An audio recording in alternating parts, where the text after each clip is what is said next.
We are back on this cheap $3,000 2014 GMC 1500 Sierra truck. It's a mouthful, it's a lot. Quick rundown of everything I've done to this truck. First off, when I arrived here, it was not able to move under its own power. The whole left front knuckle was ripped off during the wreck, and also replaced a mount on the frame that was ripped off completely. So we replaced all that and also added a 3-inch lift kit from roughcountry.com. Got it moving under its own power. It still needs an alignment, but we were able to move it around the yard now. Last episode, we started on the interior. We took out all the seatbelts and sent them off to myairbags.com to get restored. I got those delivered to me. We're gonna be reinstalling them this episode. And also last episode, we got all the replacement panels we needed. We needed a new hood, new front bumper, new fender, new door, and some other minor things like the radiator support and everything like that. We got the whole front end pretty much done. We got the radiator support replaced along with the front bumper. All that's new and lines up correctly. And then also last episode, we repainted all those parts. They were white paint, but they were not the same color white. So we had to repaint all those, which was okay anyway, because there was some damage on them that we had to fix. But we got all that done and repainted, and they've been curing out in the sun for a few days now. So it's ready to go back together. I've been rebuilding this truck for my dad. He has never owned anything this nice, this new before. It's not even that new, it's still 10 years old. But his daily driver has never been this new of a vehicle. So I'm really excited to get it done for him. First thing we gotta do is put this thing back together. Now that the paint's all cured and dry, we can go ahead and reinstall it all. Once we put this door on, we'll be able to see the difference between the OEM paint and the paint that I painted. See how close it matches. If it's not very close, we might have to end up painting this door to match the rest, blend it all out. That's worst case scenario.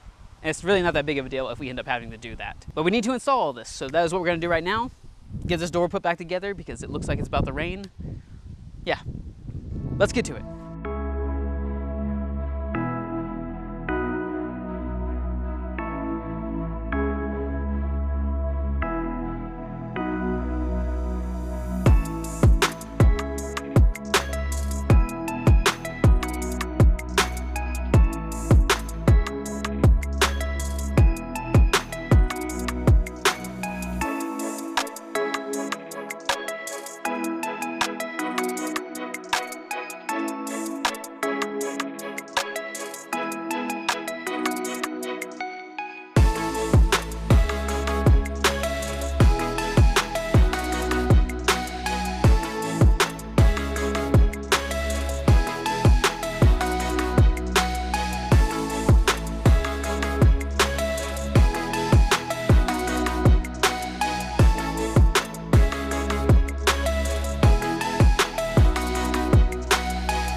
We'll start out with the obvious, the color. It's a little different, just a little bit. In person, it doesn't look as bad as on camera. Pretty easy to say when I have a camera in front of me, but I wouldn't lie to you guys. It's not as bad as it is in person. My dad didn't notice it, my mom didn't notice the color change, but it is there. So let's talk about what I'm gonna do to fix it. And the only way to go about fixing it is blending this back door, which is okay because there is a little bit of body work we have to do anyway. There's a dent right here, along with a deep scratch right here that I want to blend out. The reason it stands out so much is because it's just a hard line separating this color from the old color. That body line really separates it. So if we actually blend this new color in with the OEM color to about like right here, slowly blend it in, you're not gonna be able to notice the difference. That way it fades to the OEM color a little bit better. I try to avoid it if I can, but some of these colors are very hard to match perfectly, especially pearls. And I've learned that also white is a very hard color to match. So it's to be expected that the color didn't match perfectly, but for what it is, I think it looks really good, and I don't think the normal person would notice. So it will be fixed, but later on when I have my garage open and free to do a little bit more painting. Everything else though went on super smooth. The door went on very smooth, the fender, a little bit tricky in certain areas, but it went on very smooth, and the hood. I need to do a little bit more aligning on the hood to make it perfect, but it should be good. Also, the front alignment on the grill looks a lot better. It's a lot closer now. Yeah, looks perfect. I put this air box in, also wired up a new plug because someone cut it off at some point. I don't know if there's an aftermarket air box in here and they just cut it off to make it easier, but we got all that fixed and wired up in the correct spot. Front bumper cover installed, it all lined up pretty well. And I even installed a new back bumper, which it needed, but I didn't know if I was gonna install right away or not, but decided might as well do it now. This new bumper came with pretty much everything, all the new plastics. The only thing I had to swap over was this and this. Not too bad. All lined up pretty well. I am gonna try to fix his bedside because it did get pushed in a little bit. I'm thinking I can maybe pull this out, get it to line up a little bit better. You can see what it's supposed to look like on this side. It goes down a lot further. I think I can fix the other side, make it look pretty good without having to do any kind of paint work or body work. Yeah, we'll work on that later. So the outside's about 95% finished, not including that back door. We still gotta fix that. But it looks good and looks like a complete truck again. I needed a new mirror for the driver's side, so we went with tow mirrors. The reason we go with tow mirrors is because we do actually tow with this truck. We're gonna tow my big pontoon boat along with all of his trailers that he also tows. I know this is really big compared to the truck, but once we put the new tires and everything on it, I think it's gonna look a lot better. Now that the outside's all done, we can move to the inside and get this thing all put back together. I got all the seatbelts back from myairbags.com. They look amazing. I even got a color change in there. I can't wait to show you. Also have the new airbag I need to install. And lastly, this window, if you can see, it's broken. I have a new window regulator coming in. I'm gonna swap all that out. I honestly need a new window. It's kind of chipped up. It looks like someone locked their keys in it and tried to get back in it. Not sure what's going on with that. It also needs some new tint on this side too. But let's go ahead and get all these seatbelts back installed and the whole interior put back together. Let's do it.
Seatbelts are in and the interior is all put back together.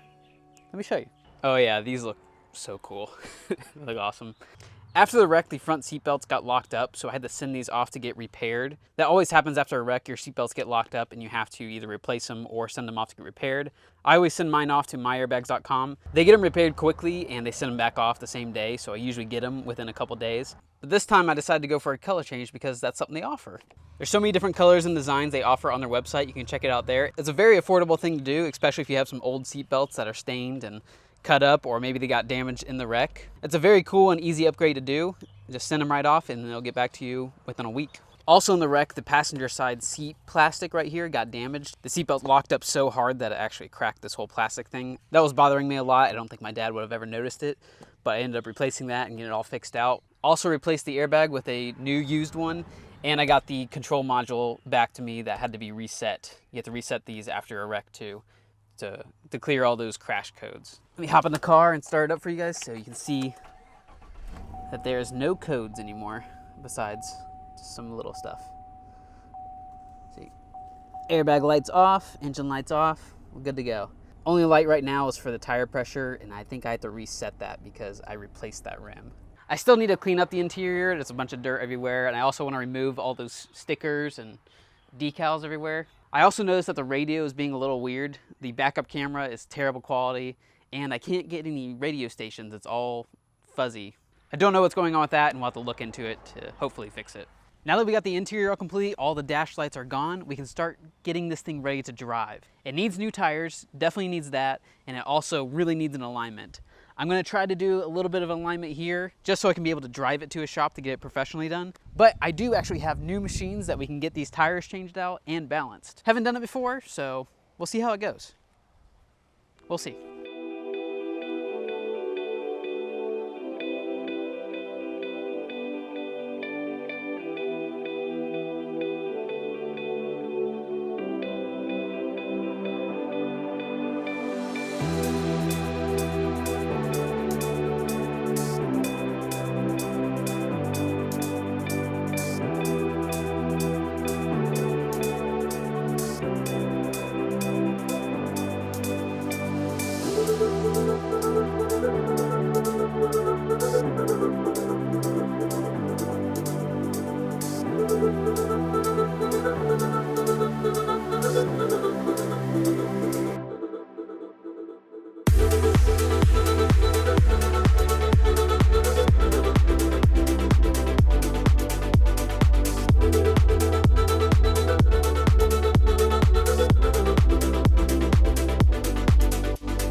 Doesn't it look so good?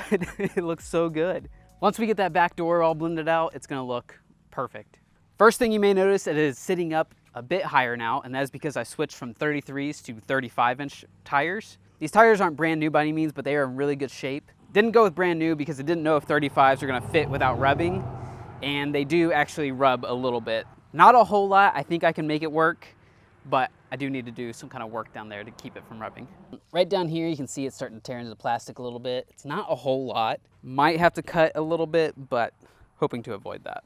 This was my first attempt at changing tires, and doing 35s by yourself, especially ones these big, wasn't super easy, but I figured it out and I learned a lot. Figured out how to do it by myself and actually can do it pretty quickly. The last tire I did in like 15, 20 minutes. I ended up swapping 2 tires before we had to put it on the trailer to take it to an alignment. Got it all aligned and my dad drove it to work that same day. He said that the front left brake was smoking a little bit once he got to work, so we figured it was something to do with the caliper. That caliper was the original one that got into the wreck, so I was thinking maybe it was getting stuck, so went ahead and replaced that with a new one, and it fixed that issue. But now it's actually out of a line again, so we need to take it back to the shop and get it fixed fully. Hopefully we can take care of that here in the next few days and get it running and driving permanently. Also, you notice I put spacers on this truck to give it a little bit better of a stance. It's a 2-inch spacer all the way around.